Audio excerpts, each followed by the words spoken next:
दोस्तों, क्या हाल चाल। और बताओ, तैयारी कैसा चल रहा है तुम लोग का? क्योंकि वक्त आ गया है तैयारी को बूस्ट करने का, एकदम खींच के, ठीक है। क्योंकि जैसा कि पता होगा तुम लोग को कि अब 2-3 महीना बाकी है। एसएससी का अगले मंथ नोटिफिकेशन सीजीएल का आने वाला है, ठीक है। और बैक टू बैक सारे एग्ज़ाम्स आएगा, ठीक है, एक एक 2-2 मंथ के इंटरवल पे।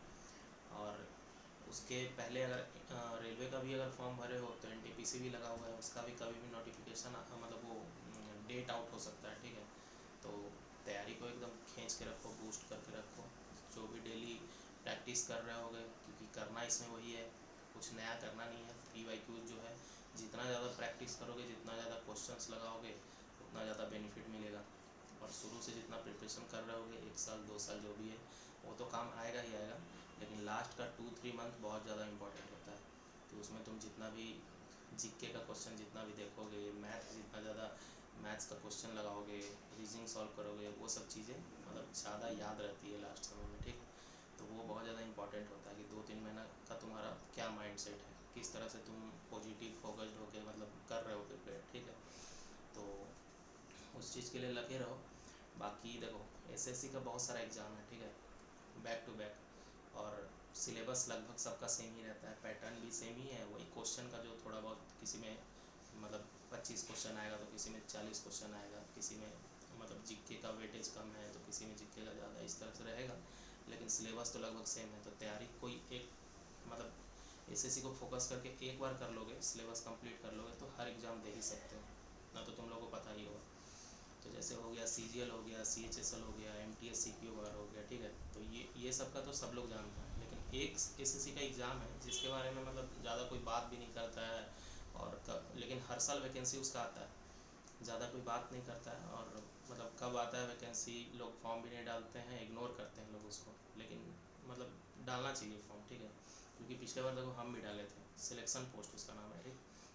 तो हर साल वैकेंसी आता है। पिछले बार शायद 2000 के आसपास आया था वैकेंसी।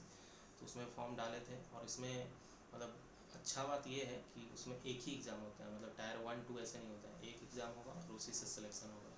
बाकी ये थोड़ा सा डिमेरिट इसका है कि डिले बहुत ज़्यादा होता है। जैसे पिछले बार का हुआ था तो अभी तक सिलेक्शन का वो DV वगैरह तो करा रखे हैं, लेकिन उसका ज्वाइनिंग अभी तक नहीं करवाया है। तो अभी 2 हफ्ता पहले ही मतलब हम जाके आए थे कोलकाता में, डॉक्यूमेंट वेरिफिकेशन हुआ है। लेकिन उसमें ऐसा करते हैं ना कि जैसे सिलेक्शन एक पोस्ट होता है तो उसके लिए एक लोग को नहीं करते हैं, एक पोस्ट पे 30-30 लोग को करते हैं। तो 30 के बाद ऑनलाइन DV करवाया था, उसमें 21 लोग या 22 लोग को शॉर्ट लिस्ट किए थे। और फिर अभी 14 लोग मतलब कोलकाता में DV दिए हैं। अभी 14 लोग के बाद मेरे पोस्ट पे, ठीक है, उसमें 14 लोग के बाद एक लोग को सिलेक्ट करेंगे। तो बाकी देखते हैं, अब टाइम का कोई उसमें वो नहीं है कि कब उसका रिज़ल्ट आएगा, क्या आएगा, कह नहीं सकते। बाकी ठीक है, देखते हैं। तो डिले का थोड़ा सा इसमें रहता है। बाकी तुम्हें क्या करना है, देखो, प्रिपरेशन तुम्हारा ओके है, सिलेबस कंप्लीट है, तो एग्ज़ाम तो तुमको देना ही है। और वैसे भी इस बार सबसे पहले पिछले साल भी आई थिंक सिलेक्शन पोस्ट का ही सबसे पहले हुआ था, ठीक है। तो इस बार भी सिलेक्शन पोस्ट का ही होगा सबसे पहले कैलेंडर में, मेरे को लगता है, जहाँ तक मुझे याद है कि वही होगा सबसे ऊपर। तो तुमको ये करना है कि उसका फॉर्म डालना है। और उसमें थोड़ा सा कन्फ्यूजन ये रहता है कि उसमें जैसे और भी एसएससी का जो भी एग्ज़ाम है, CGL CHSL, तो उसमें जितना भी वैकेंसी आएगा, मान के चलो 5000 आया, 10,000 जो भी आया, तो एक फॉर्म तुम डालोगे और जैसा रैंक आएगा, कट ऑफ जितना जाएगा, सिलेक्शन तुम्हारा होगा। पोस्ट प्रेफरेंस जो भी डालोगे तो उसमें होगा। लेकिन इसमें ऐसा नहीं है। इसमें है कि जैसे 2000 वैकेंसी आया तो अलग अलग डिपार्टमेंट का अलग अलग पोस्ट जितना भी होगा, जैसे किसी में 10 पोस्ट आएगा, किसी में 70 पोस्ट आएगा, किसी में 30 पोस्ट आएगा, ऐसे कर करके हर डिपार्टमेंट का अलग अलग पोस्ट तुमको वो वैकेंसी चार्ट देंगे। और उसमें हर पोस्ट के लिए तुमको पार्टिकुलरली अप्लाई करना पड़ेगा, 100-100 रुपया दे के। ये चीज़ इसमें रहता है। तो हर पोस्ट के लिए पार्टिकुलरली अप्लाई करोगे।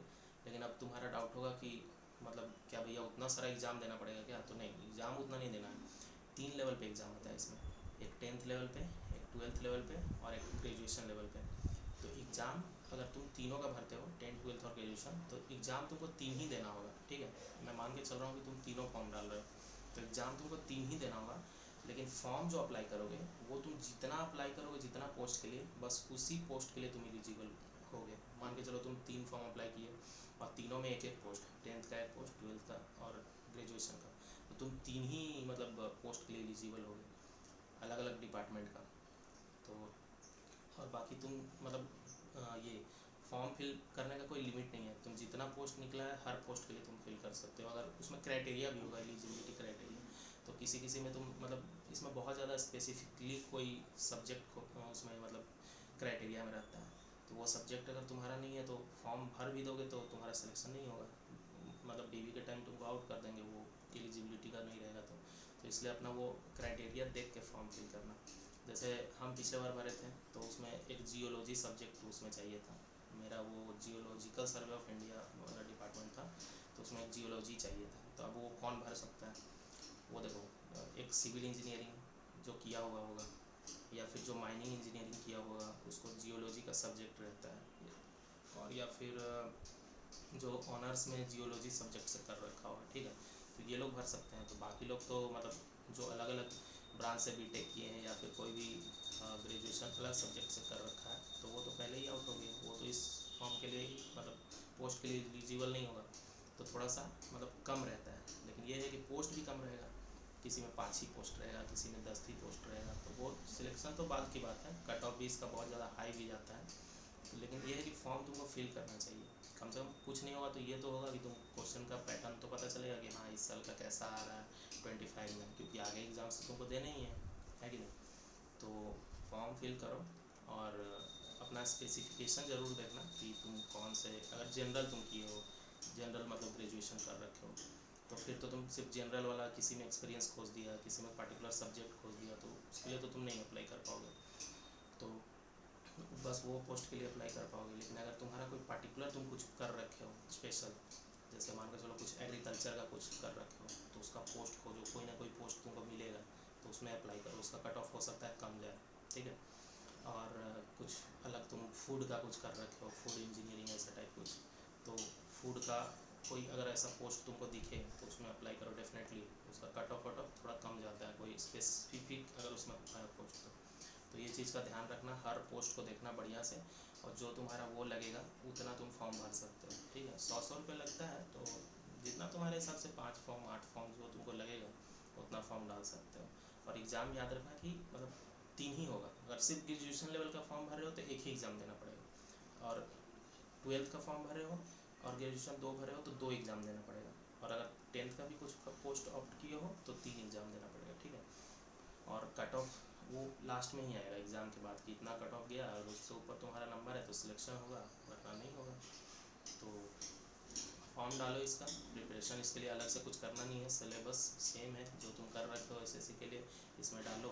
और बाकी इसका थोड़ा सा यही डिमेरिट है कि डिले थोड़ा होता है, तो ठीक है, बाकी इस पर रिलाई नहीं करना है कि उसका बार बार तुम चेक कर रहे हो, उसके चक्कर में पड़े हुए, ऐसा कुछ नहीं। फॉर्म दो, फॉर्म डालो, एग्ज़ाम दो, और बाकी हाँ बीच बीच में चेक कर लिया कि रिज़ल्ट आ रहा है नहीं आ रहा है, क्योंकि बहुत डिले करते हैं ये लोग। अब तुम देखो सिलेक्शन पोस्ट फेज़ 11, मेरे से भी एक साल पहले वाला का अभी तक मतलब वो ज्वाइनिंग वगैरह आ रहा है, और 12th वाला का डीवी वगैरह का डेट अभी भी आ रहा है, और अब 13 का एग्ज़ाम होने वाला है, मतलब जून में, अगले महीना में नोटिफिकेशन आने वाला है, तो थोड़ा डिले चलता है। बाकी मतलब इस पोस्ट का फॉर्म डालो, अच्छा रहेगा, तुमको सिलेबस का पैटर्न पता चलेगा।